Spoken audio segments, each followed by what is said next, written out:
how to enable or disable dark mode in your Mac.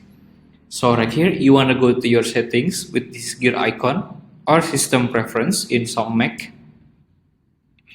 And then right here on the appearance, you want to choose to be light, dark, or auto mode. There you go.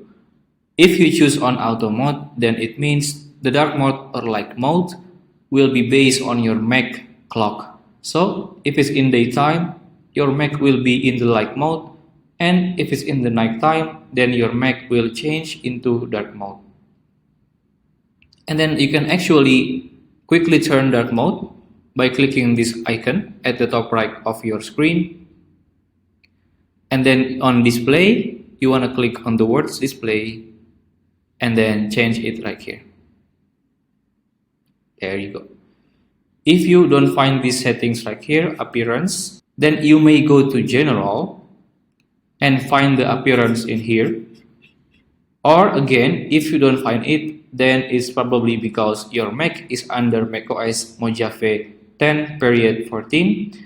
And then to check what your Mac version is, you want to go to your top left of your screen right here and click on this Apple logo. And then you want to choose about this Mac. Click on it. And then right here on the macOS, it's your version of your Mac. I have the Ventura version. And then last, if you want to update your Mac software version, you can just click on general and then choose on software update. Then the update will be there for you. If you find this video useful, please consider like and subscribe.